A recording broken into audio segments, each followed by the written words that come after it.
Il existe une chose encore plus difficile que de devenir riche, c'est de rester riche. Effectivement, ça c'est quelque chose dont on ne parle pas souvent. En fait, on parle souvent du chemin pour atteindre un certain objectif financier, mais on ne parle pas de, une fois qu'on est arrivé là, qu'est-ce qu'on fait? Est-ce qu'on profite de nos investissements? Est-ce qu'on claque tout? Est-ce qu'on continue de faire croître notre patrimoine et on n'en a jamais assez, etc. Il y a beaucoup de personnes en fait qui se sont retrouvées à avoir une excellente réussite financière, pardon, des sportifs, des artistes, des stars de cinéma, etc. Il y a beaucoup de personnes, des gagnants du loto, qui ont eu d'un coup assez rapidement une énorme réussite financière et en fait, ils n'ont pas du tout réussi à gérer leurs finances personnelles et leur fortune a complètement fondu comme neige au soleil. Et il y en a même qui se sont retrouvés ruinés au bord de la faillite et même à se retrouver à la rue pour certains. Et ça, c'est extrêmement dommageable. Je vais vous lire un petit passage du livre La psychologie de l'argent qui est hyper intéressant quand on s'intéresse aux finances personnelles. Vraiment, je vous recommande ce livre à 200%. Je suis en train de le terminer là et vraiment j'ai appris énormément de choses comme quoi la psychologie c'est vraiment quelque chose qu'il faut réussir à maîtriser, il faut vraiment réussir à sortir les émotions du marché pour éviter de vendre au pire moment, d'acheter au pire moment, etc., de viser le long terme et surtout un peu de comprendre comment l'humain réagit vis-à-vis de ses finances personnelles. Vous connaissez sûrement et très probablement Warren Buffett, qui est le plus grand investisseur de la planète. Hein. Tout le monde s'accorde à dire que c'est l'une des personnes qui a le mieux réussi dans le monde de l'investissement. Lui, il est milliardaire, mais il n'a pas créé de société, contrairement à Mark Zuckerberg qui a créé Facebook, contrairement à Elon Musk avec Tesla, SpaceX, etc. Avec Bernard Arnault qui a créé LVMH et qui a rassemblé énormément de sociétés du secteur du luxe, etc.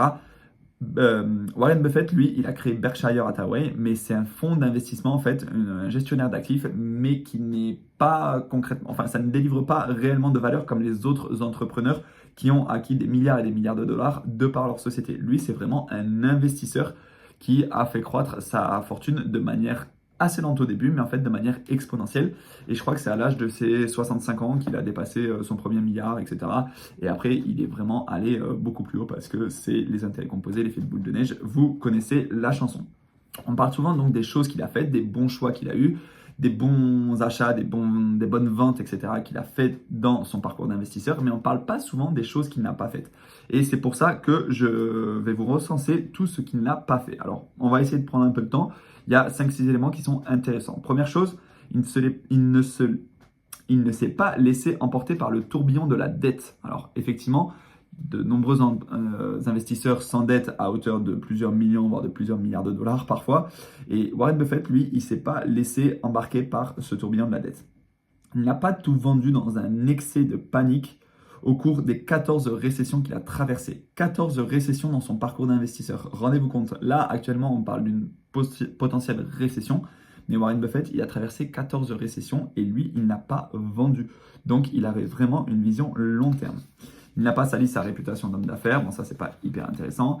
Il n'est pas resté bloqué sur une stratégie, une vision du monde ou une mode passagère. C'est extrêmement intéressant. Si on est bloqué sur une certaine vision du monde à un instant T et que le monde continue d'évoluer, alors on reste sur le bord de la route. Là par exemple, si on ne prend pas le virage de l'intelligence artificielle, si on ne prend pas le virage de la blockchain, on va rester sur le bord de la route et vraiment le train il va partir sans nous. Donc vraiment il faut réussir à s'adapter à une vision du monde qui évolue. Il ne s'est pas enfermé dans une dépendance au fonds extérieur. Donc ça, c'est très intéressant. C'est en fait lui-même, il a pris ses propres décisions d'investissement. Il a suivi sa stratégie et il n'a pas fait confiance à des fonds extérieurs. Il ne s'est pas tué à la tâche au point d'être contraint de démissionner ou de prendre sa retraite. Donc il y allait vraiment étape par étape. Mentalité Kaizen un petit peu pour ceux qui ont vu le documentaire de Inoxtag qui est hyper inspirant d'ailleurs au passage. C'est vraiment étape par étape, petit à petit.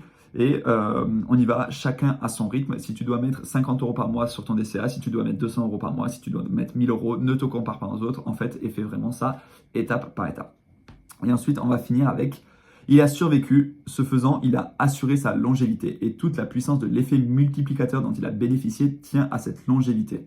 C'est-à-dire qu'il n'a jamais cessé d'investir entre l'âge de 10 ans et aujourd'hui où il en a 90. Voilà l'élément central de sa réussite, donc le long terme.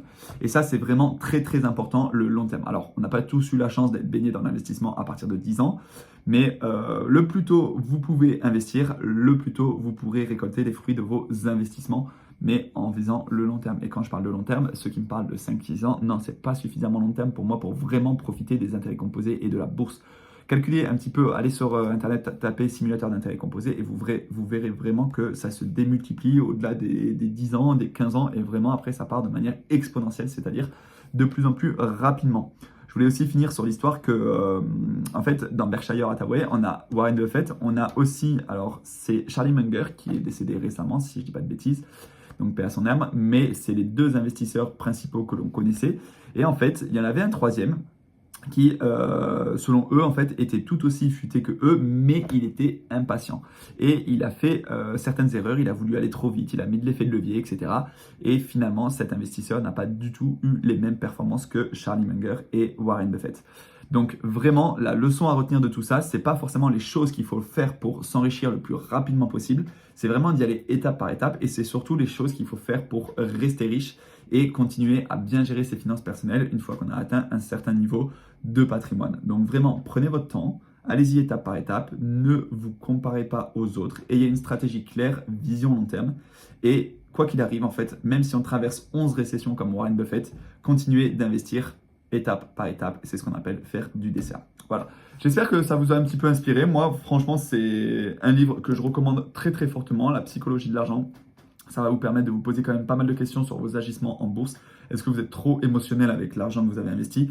Si vous êtes trop émotionnel, peut-être que c'est que vous avez investi trop par rapport à votre capacité. En fait, moi, je me suis rendu compte de ça sur le marché des crypto-monnaies. Au début, quand j'ai commencé à investir et que ça a fluctué dans tous les sens, je me suis dit, ok, ben, finalement, je suis trop émotionnel avec tout ça. J'ai peut-être investi un peu trop par rapport à ce que je pouvais me permettre de laisser travailler dans ce marché-là. Donc, à vous de gérer en fait vos finances personnelles. Dans le mot finance personnelle, il y a le mot finance, mais il y a aussi le mot personnel. Et ça, c'est hyper important de le comprendre. Voilà, si vous avez des questions, n'hésitez pas à les poser dans les commentaires. Si vous avez des idées, des suggestions de vidéos que vous aimeriez voir sur cette chaîne, n'hésitez pas non plus. Et moi, je vous dis à très très bientôt. Ciao!